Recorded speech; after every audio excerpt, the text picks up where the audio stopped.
Bom dia, prezadas e prezados amigos. Sempre uma alegria, é recíproca essa alegria.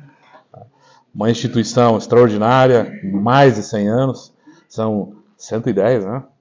111 anos de portas abertas, atravessando gripe espanhola, Primeira Guerra, Segunda Guerra, pandemia, né, de Covid, e naturalmente as perseguições impostas aí pelo regime, né, que durou alguns anos no Brasil, nos anos 60. Houve fechamento de instituição, né?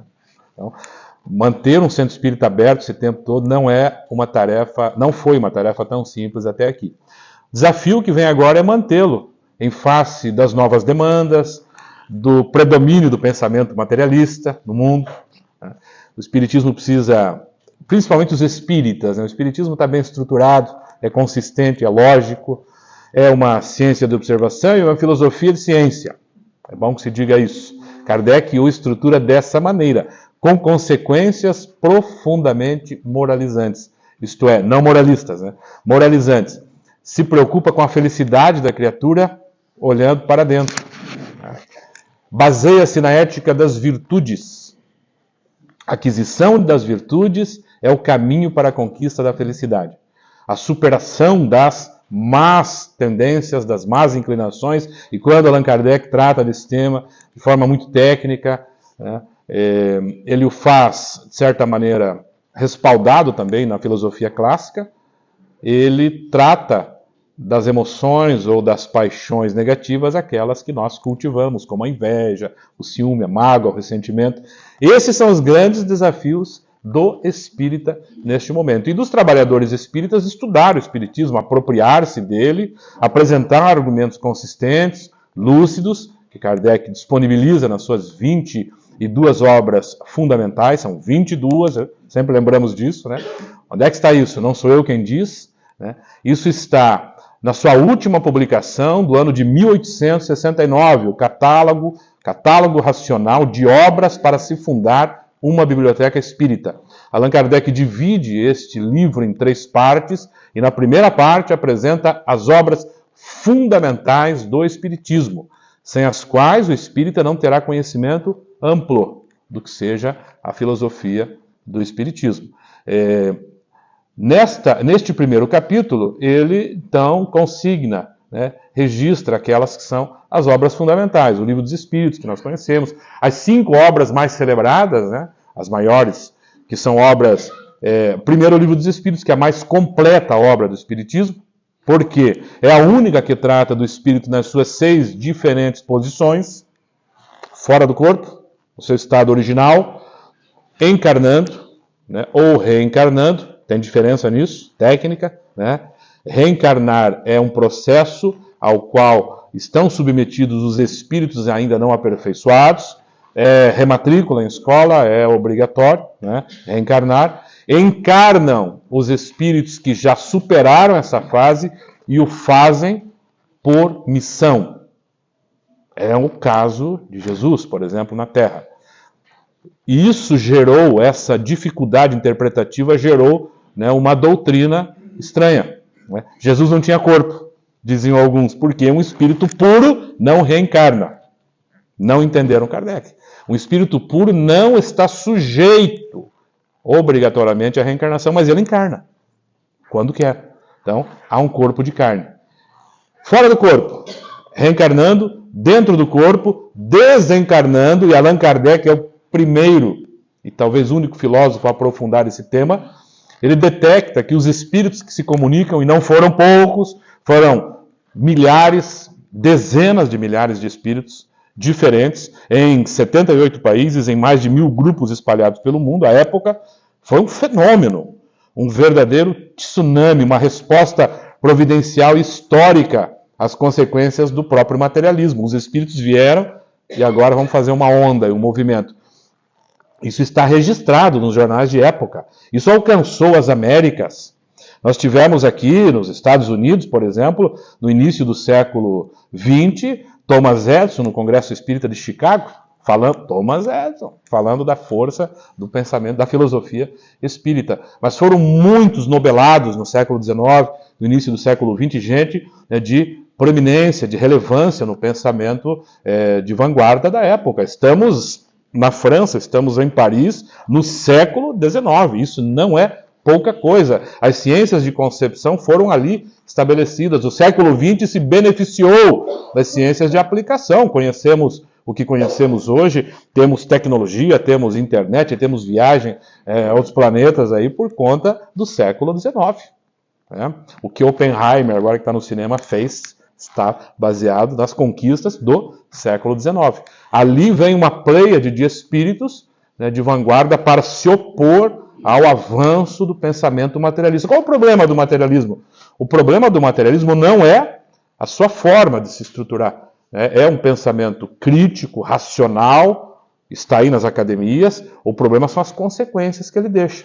Porque na medida em que eu admito que não há vida após a morte, que eu admito que não há consequência nenhuma para os meus atos, por que viver? 2, por que fazer o bem? 3, por que ser ético? Nenhuma ética, portanto, consegue se sustentar no pensamento materialista. Esse é o nosso problema hoje, né? O Espiritismo vem para reagir a esse pensamento. O Espiritismo não se opõe. E o Espiritismo também não é um problema das religiões. Elas que entraram nesse caminho aí, tentando brigar com o Espiritismo, e olha só o problema. A gente se corrói aqui, né? Enquanto o materialista dá risada de outro lado. As religiões tradicionais deveriam, pelo contrário, olhar para o Espiritismo como um grande reforço aos seus argumentos. Porque Allan Kardec é o primeiro a penetrar no mundo espiritual e, diferente dos filósofos, a opinião dos filósofos de ciência que são espíritas, né? Allan Kardec é o maior filósofo de todos. Diferente dos filósofos que sentavam para pensar e conceber o mundo, tentar entender o funcionamento de tudo, até dos astros, eles se envolviam com tudo, com a matemática, com a física, com a geometria, com os problemas sociais, políticos. Eles sentavam para pensar nisso, mas sozinhos, ou em pequenos grupos. Allan Kardec pergunta diretamente para os espíritos, felizes, infelizes, em sofrimento. Ele dialoga com os espíritos. E na posição, olha só, fora do corpo, reencarnando, dentro do corpo e agora desencarnando, ele descobre um fenômeno que acontece com todos os espíritos, em maior ou menor grau, dependendo do seu maior ou menor apego à matéria. Quando a gente fala apego à matéria, é preciso lembrar desse tema lá tratado por Allan Kardec. Quanto mais eu cultivo as más emoções, as más paixões, quanto mais eu carrego isso dentro de mim, mais apego eu tenho à matéria. Porque eu tenho a influência, dessa vida material em mim. Então, maior ou mais dilatado será o meu sofrimento, a minha perturbação após a morte. Isso ele chama de passagem. Está na abertura da segunda parte do livro Céu e Inferno. Leiam essa obra. Porque além de Allan Kardec tratar disso já na abertura da segunda parte, ele coleta depoimentos dos espíritos e os registra ali. E é ali que nós vamos entender como é que funciona o sofrimento ou a felicidade para os espíritos. Isso é bem importante porque Allan Kardec, por exemplo, não parte no Livro dos Espíritos necessariamente da ideia de que Jesus é um espírito puro. Ele chega a essa conclusão a partir dos depoimentos desses espíritos. Ele vai descobrindo que a moral dos espíritos superiores é convergente com a moral de Jesus. Logo, Jesus é um espírito superior. Depois ele vai descobrir que, além de ser superior, ele está no mais alto grau da escala paramétrica que ele cria, que é a escala espírita. É um espírito que não está mais sujeito a nenhum tipo de influência material. Falávamos ali com a Sueli na entrada, o negócio da velhice, né? A velhice é terrível, mas não é só a velhice, é a infância também. A infância impõe ao espírito o constrangimento da matéria. Quem poderá dizer, ao olhar para uma criança, o que está ali por trás? Que tipo de espírito está ali? Quem poderia imaginar que Hitler foi criança, né? Uma criancinha alemã, austríaca, né? Bilu-bilu, chupetinha, né? Mamadeira, usou fraldinha, deu risada, mas como é que poderiam os genitores ou a própria comunidade imaginar que por ali nós teríamos um Facínora ou Ferdinand, da Bélgica, que mandou matar 20 milhões de congoleses. Ah, mas eu não sabia disso. Na aula de história isso não aparece, porque a história não é contada, né, necessariamente pelos povos africanos. Mas foram 20 milhões. Quem denuncia isso é o filme Tarzan. A gente olha o filme Tarzan, é um entretenimento. Não é entretenimento só, não. Tem uma crítica enorme ali, né, ao genocídio, né, dos belgas em relação ao povo congolês. Mas quem podia imaginar que Ferdinand, criado, né, com bolo, com Yakult, com Danoninho na geladeira, poderia ser alguém com uma tendência, né, genocida? Então veja como a infância impõe ao espírito constrangimento. Os espíritos da terceira ordem, nós que estamos ainda sob o predomínio da matéria, e daí nós falamos da velhice, né? A velhice é terrível, gente. A gente deveria, na velhice, né, exercer o desapego, as desilusões, mas o corpo, pela ausência de alguns nutrientes, pelas questões hormonais, impõe também, muitas vezes, um desânimo, uma tristeza. Tudo isso acontece com os espíritos ainda imperfeitos. Mas os espíritos puros, quando encarnam, eles não estão sujeitos a esse tipo de influência. É diferente da gente. Se eles ficam sem tomar café, sem comer, não dão chilique, não dão piti, não dão mau humor, né? A gente, por causa de um café, olha, tem gente que mata aí por causa de um café. No trânsito. Ah, hoje eu acordei mal, não dormi bem, não tomei café, não almocei direito, portanto, né, saiam de perto, que eu sou capaz de matar. As questões hormonais. Então, Kardec tem o cuidado, inclusive, de fazer essa classificação. E quanto mais o espírito é materializado, e aí a gente começa a se pegar, né? Poxa, eu então estou sob a influência de tudo isso, né, da matéria, das paixões, que são as reações emocionais passivas, por conta da matéria. Eu estou sujeito a isso. E isso diz muito de como nós passaremos pelo estado de perturbação. Qual é a tarefa, portanto, de quem está consciente disso? É superar, mesmo nas dificuldades, nas dores, nas questões hormonais, nas questões de gripe. Gripe, então? Não, gripe é terrível, né? Deixa a gente caído, com vontade de morrer. Mesmo aí, a gente conseguir superar. Esse é o exercício diário. O Espiritismo se ocupa disso, de dar instrumentos racionais, lúcidos, consistentes, para que a gente supere o materialismo, coloque o pé definitivamente na eternidade, compreenda que nós somos espíritos numa experiência transitória, em evolução, que a reencarnação é uma lei, apesar do movimento de algumas religiões tentarem glosar a reencarnação. Se a gente voltar um pouquinho antes delas, das dissidências, o judaísmo é reencarnacionista. Dá um Google, não, o celular está no modo avião agora, né? Mas a hora que puderem, dê um Google, né, e procurem judaísmo e reencarnação, e vocês ouvirão as principais vozes do judaísmo, os rabinos, brasileiros ou não, falando que a reencarnação é uma lei. E adivinhem, Jesus era o quê?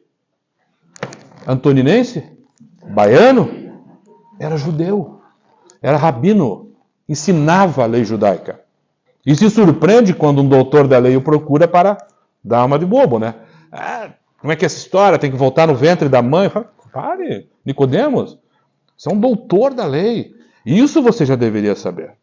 Né? Jesus faz essa negação, mas o que é importante, por trás ali, daqueles que dominam a cultura judaica, que são os rabinos, nós temos a reencarnação como uma lei. Então, se o espírita está convicto disso, ele vai precisar fazer um trabalho de natureza interior e se ocupar menos das questões ditas periféricas. As religiões tradicionais têm se ocupado disso, de saber se a pessoa tem cabelo, não tem cabelo, usa piercing, usa tatuagem. Isso é uma tremenda bobagem, sinceramente, cá entre nós. Né? Quanto mais tempo eu perco com isso, com as questões de gênero, de se é melhor ou pior, de orientação sexual, se é certo, a gente não está preocupado, não pauta esse assunto. O Espiritismo pauta o assunto das virtudes. Numa ou noutra posição, numa ou noutra orientação, numa ou noutra cor, num ou noutro país ou condição social, ou seja, incondicionalmente, o trabalho é um só. Né? Conquistar virtudes, capacidade de superar as minhas más emoções, porque as más emoções, relatam os espíritos infelizes, são os fatores que determinam a sua infelicidade após a morte, numa outra encarnação, e assim vai. Enquanto não nos liberarmos disso, continuaremos infelizes. Então, vejam como a ética espírita está estruturada na virtude. Os espíritos felizes dizem conquistar virtude, por isso eles apresentam as leis morais, discutem isso com Kardec, esse é um assunto, inclusive, desta manhã, uma das leis morais, a primeira, e sempre me chamou a atenção, que está todo mundo ligado no tema? O tema é o seguinte, né? É uma objeção apresentada pela comunidade espírita a Allan Kardec e que foi respondida em janeiro de 1866 na Revista Espírita. Se as leis de Deus, que são as leis morais, que se atendidas, né, elas, por assim dizer, determinam a felicidade do espírito, e quanto mais eu me afasto delas, mais infeliz eu sou, se as leis de Deus são imutáveis, eternas, a gente não foi nem chamado para discutir. As leis foram estabelecidas por Deus. Qual é a utilidade de se fazer uma prece e tentar mudar o curso das coisas? Essa foi a objeção que apresentaram a Kardec. E Allan Kardec responde utilizando-se de dois argumentos principais. O argumento dito científico e o argumento dito filosófico. E nós já vamos tratar desse. Só me deixe fechar o diagrama aqui.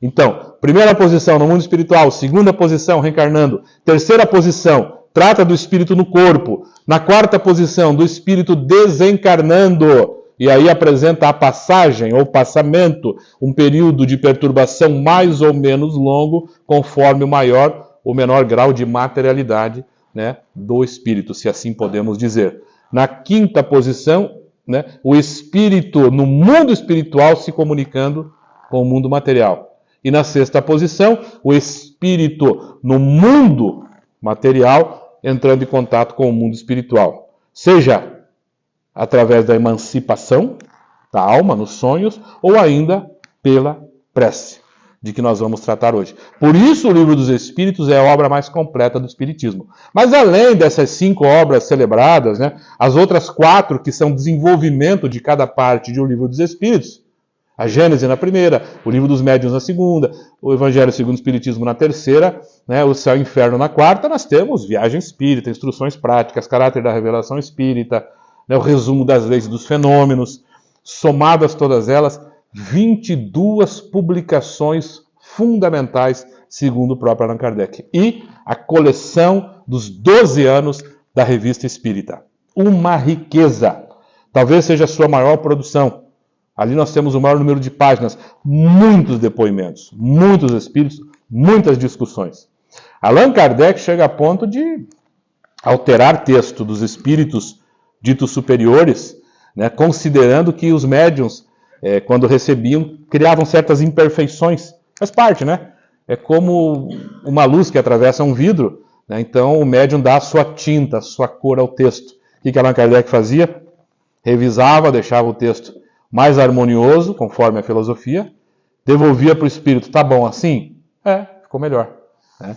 Então esse é Allan Kardec. Para quem acha que ele foi um mero secretário dos espíritos, está enganado. Né? Allan Kardec constrói o espiritismo junto com os espíritos. E em muitos casos, seu pensamento é superior ao dos... E ele está encarnado. O que levará Santo Agostinho, né, escrevendo sobre Allan Kardec, a dizer que o espiritismo precisava de um tronco. E esse espírito foi escolhido a dedo, né, para fazer essa ponte entre o mundo espiritual, o pensamento dos espíritos, né, e nós encarnados. Então, é uma tarefa grandiosa. E se a gente pensar na sua atuação entre 1855 e 1869, 23 publicações, revisões, reedições, revista espírita mensal, como é que ele fazia isso? Sem internet? Como é que ele fazia isso? Sem, sei lá, se tinha luz elétrica também, no começo do trabalho dele. É um negócio inimaginável. Agora nós estamos tendo acesso a todo esse acervo, entendendo como é que ele catalogava os textos, né, classificava, punha número, como a gente faz hoje em pastas, em arquivos, ele fazia isso. Quando o texto era muito bom, quando o texto era bom, B, quando era muito bom, TB, quando era muito bom, PBB. Não, TTB, très bien.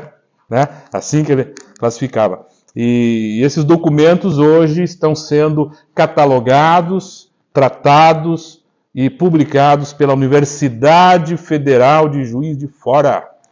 Olha só, né? O acervo de Allan Kardec, os seus manuscritos estão sendo cuidados pela Universidade Federal de Juiz de Fora no projeto Allan Kardec.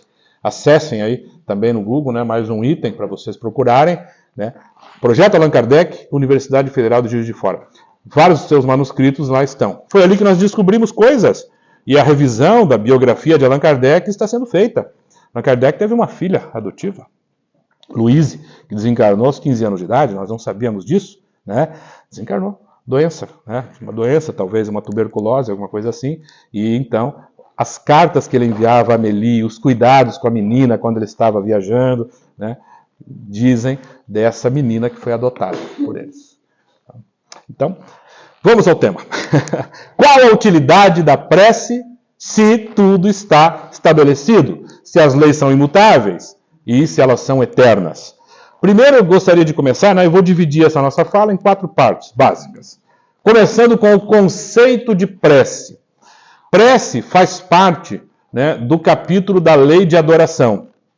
Por que Allan Kardec escolheu a lei de adoração para ser a primeira lei natural? Se é uma lei moral, é uma lei natural moral, porque há leis naturais que não são morais, são leis físicas, mas essa é uma lei moral e diz respeito à nossa felicidade, e ela é um dever, isso é importante. Toda lei não é um direito, é um dever. E eu sempre me perguntei, por que a prece é a primeira? E mais, sendo a primeira, por que a oração é um dever? Se é um dever, significa que se eu não cumprir, eu serei punido. Não é um direito conforme o pensamento materialista estabelece. Fazer a prece é um direito que o espírita tem, é um direito que os religiosos têm, é um direito que a pessoa tem. Para o espiritismo, a prece é um dever. E aí começa a nossa confusão, né? Então, se é um dever, e se eu não praticar esse dever? Se eu não praticar, eu não serei feliz. Então, vamos ao conceito. Tecnicamente falando, a prece é um ato de adoração, é um ato de elevar o pensamento e entrar em contato com Deus. Este é o conceito técnico. Mas, Márcio, e se eu orar para um espírito inferior? Não é prece. Chame do que quiser. Mas, tecnicamente, a prece é o ato de elevar o pensamento e fazer contato com Deus. Ou ainda, com os espíritos superiores. Esse é o conceito técnico. Ok quanto a isso? É um dever moral. Se eu não cumpro esse dever, qual é a minha punição? Qual é a punição para quem não eleva o pensamento? Né? Alguém vai anotar no caderno de Paulo, você ficou uns 10 anos aí sem orar na somatória. Não é assim que funciona.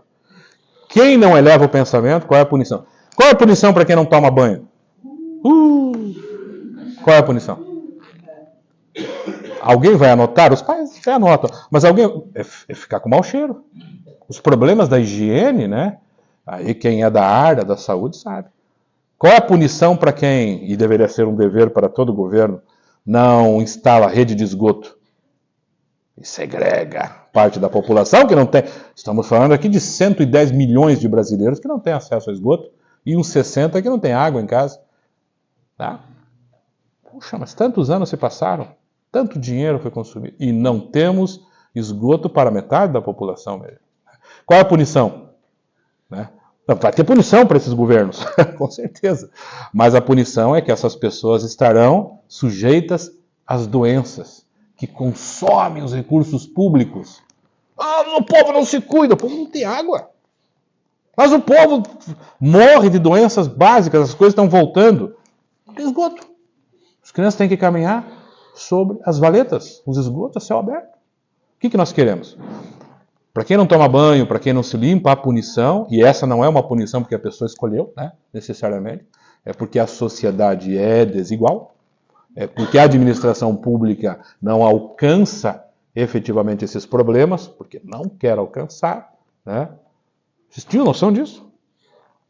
Que Manaus, por exemplo, tem 10% apenas de água tratada, capital do tamanho de Curitiba, maior que Curitiba, Tem 10% de água tratada, as pessoas pegam água do poço e tem cemitério perto.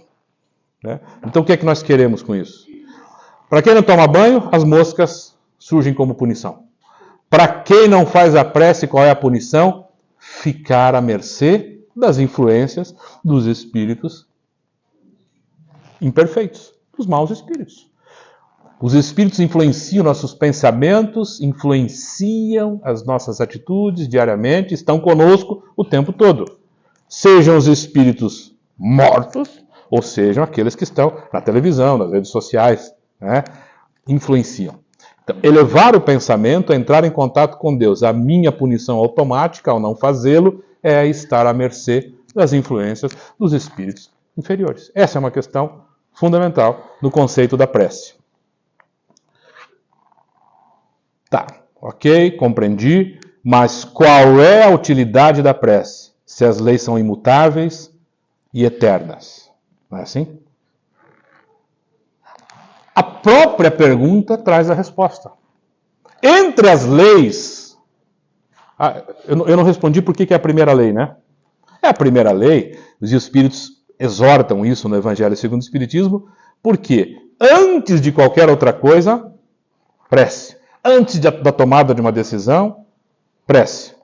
O espírito Monod, que foi um pastor protestante que disserta sobre o tema no 27º capítulo do Evangelho segundo o Espiritismo, junto com Santo Agostinho, vai dizer que nós deveríamos cultivar o hábito ao entrar na carne e todo dia quando nós começamos uma atividade, pela manhã, fazer a prece. Por que isso? Essa segunda parte responde essa questão. Entre as diversas leis naturais, sendo a lei de adoração a primeira, Allan Kardec apresentou mais 9, então são 10. Existe uma lei que responde essa questão, que é a lei de liberdade. Se as leis são imutáveis e eternas, há entre elas a lei de liberdade, que confere ao espírito liberdade de escolha. E Allan Kardec foi magistral nisso. Qual que é a primeira questão de O Livro dos Espíritos? Quem é Deus? Qual é a resposta? A gente não se atenta. Eu não tinha nem percebido, você vê como a gente é fraco mesmo nisso. Deus é, responde Allan Kardec, a inteligência suprema e a causa primária de todas as coisas, não é isso? Por que ele responde em duas partes? Porque ao responder assim, ele cria duas matrizes. Deus é a inteligência suprema, aqui. Quais são as inteligências no universo? Os espíritos. Os espíritos são seres inteligentes. Deus é a inteligência suprema e cria os espíritos. Deus não é a causa de tudo que acontece com eles. Portanto, não existe determinismo na inteligência. Deixei isso aqui. Deus é a causa primária de todas as coisas. Todas as coisas são a matéria. Para todas as coisas da matéria, Deus é a causa primária.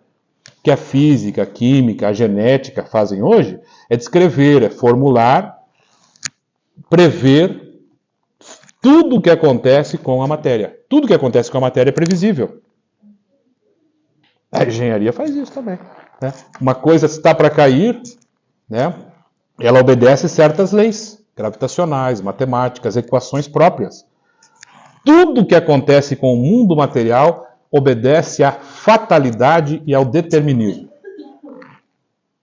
Por isso, quando trata da morte, da fatalidade, Allan Kardec vai dizer: o instante da morte é fatal. Ou seja, reunidas as condições para morrer, vai morrer. Morreu, não tem como recuperar o corpo. Isso é uma lei natural, física.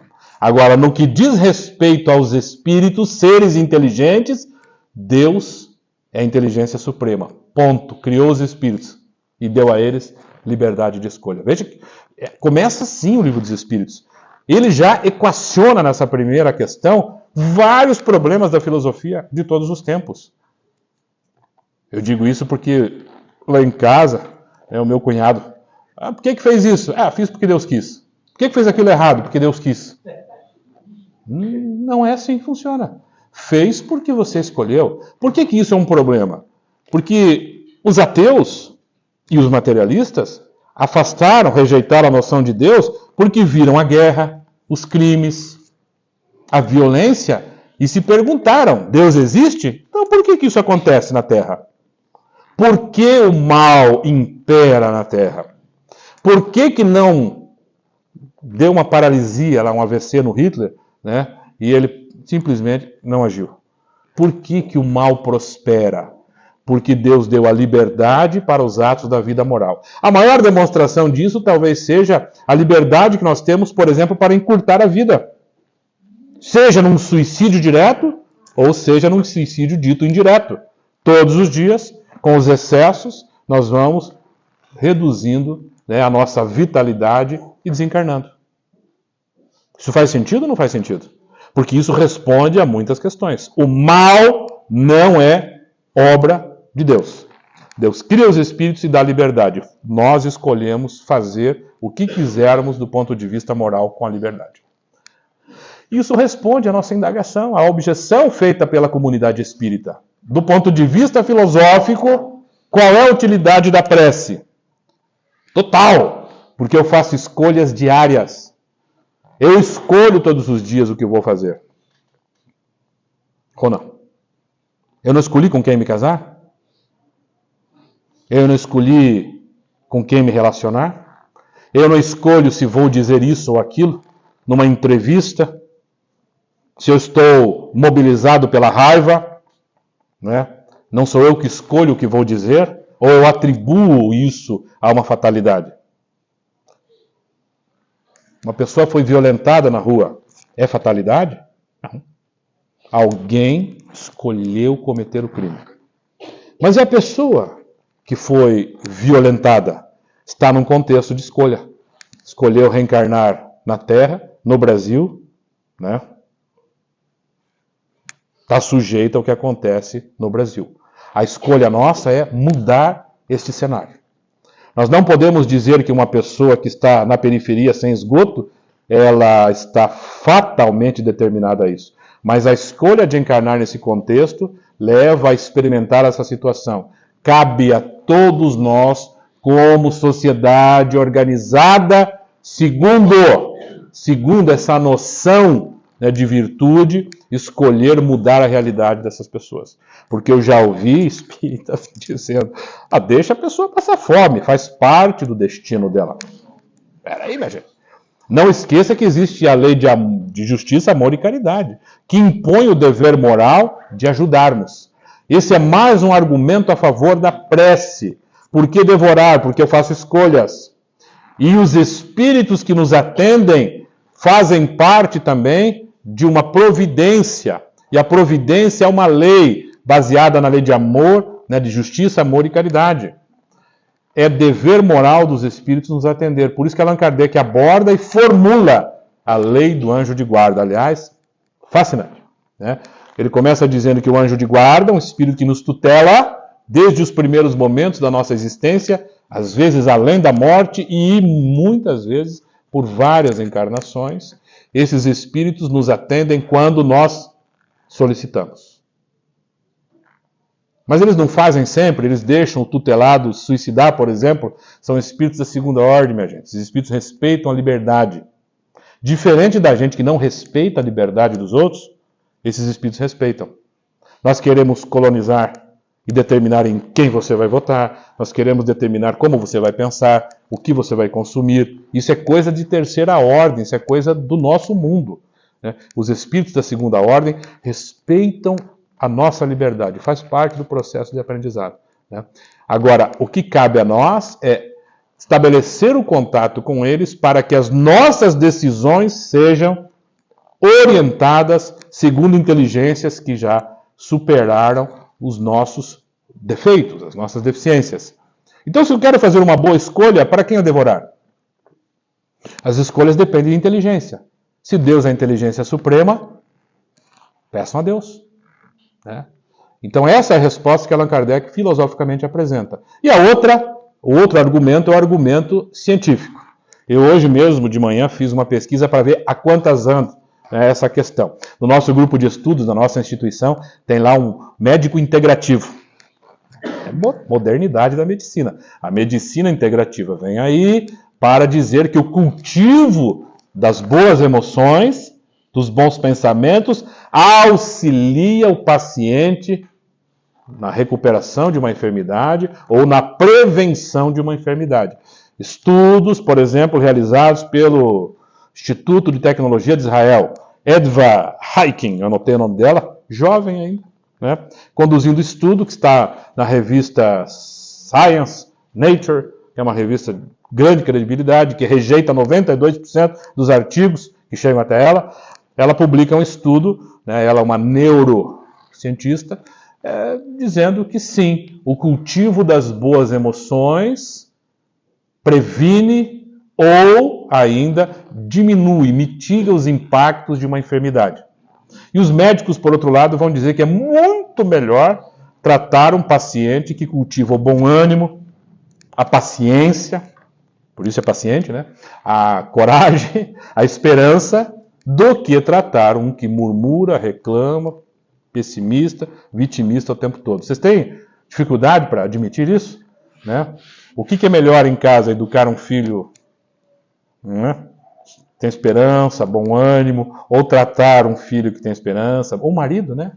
A gente que renasceu nessa condição tão difícil de ter que obedecer, né?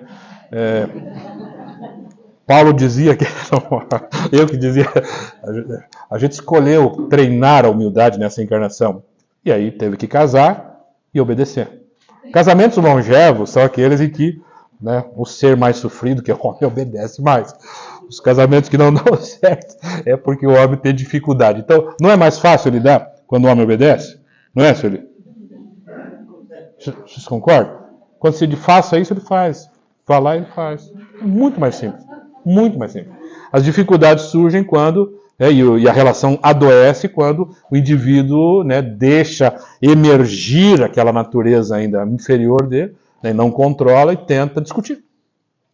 Contestar uma ordem. Terrível. Né? Então, mais dócil, a relação fica melhor. Então fica aí a dica para quem está começando nesse empreendimento. Né? Obedeçam. Né? Allan Kardec procura fazer isso. Olha, do ponto de vista filosófico, as leis naturais, entre elas existe a lei de liberdade, o espírito faz escolhas todos os dias e ele precisa recorrer a uma inteligência superior e a prece é o mecanismo de que ele se utiliza para auxiliar nessas decisões, nessas escolhas. Nos momentos graves, orem. Aí você deve estar se perguntando, mas como eu devo orar? O que eu devo pedir? Calma, que isso aqui a gente já vai responder. E a outra é esse argumento científico, né? Que hoje você pode procurar, aí dá mais um Google, anota mais um item aí na sua listinha, dá um Google para vocês verem que há pesquisas, e Harvard está desenvolvendo uma pesquisa, parece que já na 7ª década de pesquisa sobre a qualidade, o que impacta na qualidade de vida das pessoas, efetivamente. O que torna as pessoas melhores, com uma vida mais saudável, né, são as questões de natureza afetiva e emocionais. Né? Então, aqueles que cultivam os ditos bons pensamentos têm uma qualidade de vida melhor, apesar das enfermidades, que elas fazem parte dos impositivos genéticos, muitas vezes, que seguem o seu curso natural. Né? Mas Allan Kardec é o primeiro, eu já constatei isso lá com os médicos do grupo, ele é o primeiro filósofo na história, é o primeiro a associar o pensamento, fluido e impacto no corpo. Fluido, substância que transmite o pensamento, veículo do pensamento. Fluido, não tem outro nome para dar, é fluido. Quando não se sabe o que é fluido. É assim que funciona. Né? Não conhecemos a natureza, as propriedades, sabemos que é imponderável, então existe uma substância que preenche o universo através da qual o pensamento circula. Em torno de si, o espírito concentra esses fluidos, forma o seu corpo espiritual e os pensamentos que são do espírito impactam esse fluido e impactam o corpo. Allan Kardec formula isso na Lei dos Fluidos, no livro A Gênese, de forma magistral. Então é isso que Allan Kardec vai fazendo. É o primeiro teórico a associar isso. O pensamento impacta na saúde, no corpo. Respondida essa questão, como orar? Ok, eu entendo que a prece é o ato de elevar o pensamento, eu entendo que ela é útil porque eu preciso fazer escolhas, eu tenho liberdade para fazer, Então eu recorro a uma inteligência superior à minha, mas como orar? Com a resposta de Jesus. Não preciso nem inventar. Jesus dá a dica. Evangelho segundo o Espiritismo, capítulo 27, item 1. Quando orardes, não vos assemelheis aos hipócritas, que afetadamente oram no pé das sinagogas e nos cantos das ruas, para serem vistos pela sociedade, pelos homens. Digo-vos, na verdade, que eles já receberam a recompensa. Quando quiserdes orar, entrai para o vosso quarto. Primeira dica, não é o quarto, é metáfora, né? Entrai para o vosso quarto, na intimidade, no segredo. E fechada a porta, orai ao vosso Pai em segredo. E vosso Pai, que vê o que se passa em segredo, vos dará recompensa. Não cuideis, segunda, não cuideis de pedir muito, como fazem os pagãos, que imaginam que pela multiplicidade das palavras é que serão atendidos. Não vos torneis semelhantes a eles, porque o vosso Pai sabe do que é que tendes necessidade. Quando vos aprestardes para orar, então, no quarto, não peça muito, e quando vos aprestardes para orar, se tiverdes qualquer coisa contra alguém, perdoai-lhe, a fim de que vosso Pai também vos perdoe. São as 3 recomendações que Jesus dá como método. Como orar? Veja, é um momento importante esse, sobretudo em face de uma decisão grave que nós precisamos tomar. Então, organizar os pensamentos, recolher-se e orar. Posso fazer de joelho? Faça do jeito que você quiser. Eu imagino as pessoas que não têm joelho, né? Como é que fazem? Tem que orar. Tem que orar. Né? Essa é a questão, é um dever moral. Agora, como orar? Se quiser fazer de joelho, faça. Se quiser acender vela, acenda. Tudo isso, como Allan Kardec costumava argumentar, é útil para algumas pessoas, mas não é necessário. Não é condição sine qua non. Posso apagar a luz? Posso fechar o olho? Pode fazer o que você quiser. Pode ser no carro, pode ser no ônibus, pode ser na fila, do jeito que quiser. O importante é organizar os pensamentos, mas principalmente, Allan Kardec, tudo que é imaterial é pensamento. Pensamento é desejo, emoção é pensamento, sentimento e emoção é pensamento, e o pensamento propriamente é pensamento. Então aquilo que a gente conhece como pensamento, não é propriamente o que Allan Kardec define. Allan Kardec coloca num balaio tudo aquilo que é imaterial. Então, organizar as emoções, organizar os sentimentos. E se tiver alguma coisa arranhando ali o coração, um ódiozinho básico, é preciso que a gente trabalhe, conteste isso dentro do coração, para que a nossa prece efetivamente alcance aí uma elevação. Como orar? Dessa maneira. Secreto, na intimidade, organizando os sentimentos e procurando filtrar as más emoções.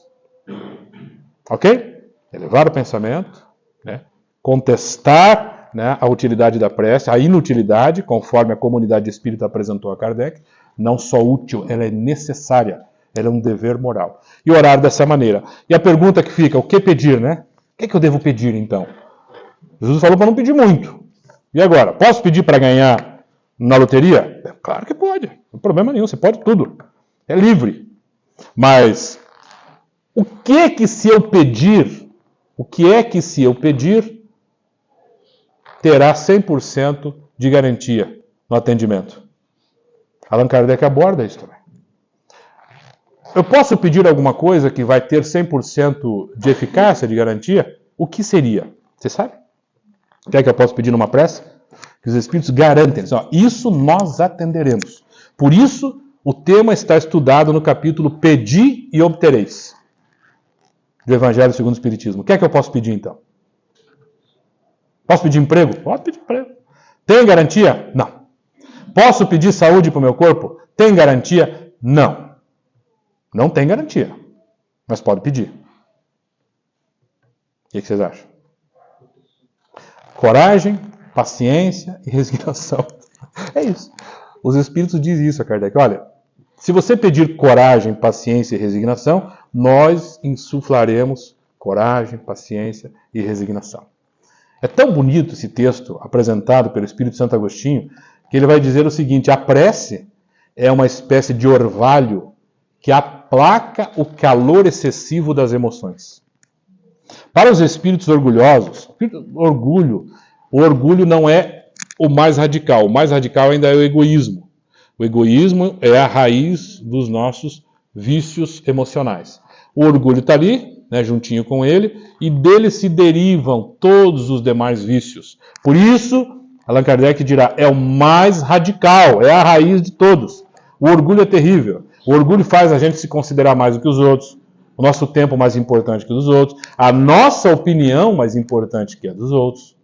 É o orgulho que faz a gente ficar frustrado, muitas vezes, ter acessos de cólera, sabe? De raiva, quando a nossa opinião é contrariada. É o orgulho que faz as pessoas, muitas vezes, matarem de forma abrupta, de forma violenta, uma reação aí no trânsito, nas filas, nas famílias. Orgulho. Então, por isso eles atacam diretamente esse aspecto aí radical dos nossos vícios. Quando o orgulho começa, e a gente não detecta, vem aquela raiva, né? Nossa, a pessoa me disse uma coisa, o negócio começa a borbulhar, e aí a hipertensão vem os problemas cardíacos, não sabe nem por quê. Porque nós cultivamos o orgulho, que é essa nossa autopercepção distorcida. Se a gente der um tapa nisso, né? Colocar todo mundo na terceira ordem aqui na Terra, planeta de provas e expiações, espíritos da terceira ordem, sob domínio da matéria, espíritos em cujo comportamento predominam os vícios e há um desejo predominante do mal ainda. Pronto. Colocou todo mundo lá no chão, né? Para dizer, agora vamos trabalhar isso. Né? Enquanto nós nos considerarmos o centro de tudo, os mais importantes, as melhores opiniões, a melhor família, a melhor cidade, o melhor país... Pronto. Esse senso assim de que nós somos os melhores, né, de que a nossa doutrina é a melhor, supera tudo, de que o nosso pensamento... Nós vamos ter dificuldades em lidar com o orgulho. O orgulho, então, ele se deriva ali para a raiva, e o orgulho também se deriva para a timidez. Olha só que coisa essa, né, na abordagem dos espíritos. A timidez é uma faceta do orgulho, porque eu tenho dificuldade em me expor e ser julgado. Não quero que os outros me vejam como eu sou. Então... eu tenho timidez como derivante. A timidez me deixa profundamente perturbado para me relacionar com as pessoas, para expor um pensamento, uma ideia, concatenar os argumentos, porque eu não soube lidar lá com a raiz do meu problema. Então eu vou trabalhar isso aí tomando remédio, vou terapia, tudo, para timidez, vou me expor, mas lá no fundo, né, eu não consigo trabalhar com a raiz dos meus vícios, o orgulho. Daí preciso reencarnar como homem, me casar, né, para poder lidar. É uma vida sofrida mesmo. E para a gente finalizar aqui a nossa reflexão, está fazendo sentido isso para vocês? Conceito, utilidade, como orar, o que pedir, pode pedir tudo, mas só será atendido quando pedir coragem, paciência e resignação, essa é a garantia. E eu gostaria de trazer aqui um texto do Espírito Santo Agostinho, que é a felicidade que a prece proporciona. Para aquele que cultiva o hábito da prece, que com o tempo consegue distinguir o que é o seu pensamento próprio daquilo que é pensamento dos espíritos, do seu espírito protetor, é uma beleza isso. Muita gente consegue fazer isso já, refinando. Puxa, isso aqui não é ideia minha. Porque a ideia, quando é boa, é minha. Quando é ruim, é obra dos espíritos inferiores. Não é assim que a gente faz? As ideias boas que vêm para aquele que ora resultam exatamente do cultivo desse hábito de maneira adequada. Deixa eu achar aqui o texto. Com a palavra Santo Agostinho, Paris, 1861. Vinde vós que desejais crer. Os espíritos celestes acorrem a vos anunciar grandes coisas. Deus, meus filhos, abre os seus tesouros para vos outorgar todos os benefícios. Pessoas incrédulas, se soubesseis quão grande bem faz a fé ao coração e como induz a alma ao arrependimento, a prece. Como são tocantes as palavras que saem da boca daquele que ora. A prece é o orvalho divino que aplaca o calor excessivo das paixões. Filha primogênita da fé, ela nos encaminha para a senda que conduz a Deus. No recolhimento e na solidão, estais com Deus. Para vós, já não há mistérios. Eles se vos desvendam. Apóstolos do pensamento é para vós a vida. Vossa alma se desprende da matéria na prece e rola por esses mundos infinitos e etéreos que os pobres humanos desconhecem. Avançai pelas estradas da prece e ouvireis as vozes dos anjos. Que harmonia! Já não são o ruído confuso e os sons estrídulos da terra. São as liras, são as vozes brandas e suaves dos serafins, mais delicadas do que as brisas da manhã, quando brincam na folhagem dos vossos bosques. Porque entre delícias não caminhareis. A vossa linguagem não poderá exprimir essa alegria, tão rápida entre ela por todos os vossos poros. Tão vivo e refrigerante é o manancial em que, orando, se bebe. Dulçurosas vozes, inebriantes perfumes, que a alma ouve e aspira, quando se lança a essas esferas desconhecidas e habitadas pela prece. Sem mescla dos desejos do corpo, são divinas todas as aspirações. Também vós, orai como Cristo, levando a sua cruz ao Calvário. Carregai a vossa cruz e sentireis as doces emoções que lhe perpassavam na alma, se bem que vergado ao peso de um madeiro infamante. Esse é o texto de Santo Agostinho. Amigas e amigos, eu desejo a vocês, a partir de agora, boas orações, boas preces. Muito obrigado pela paciência. Paulo.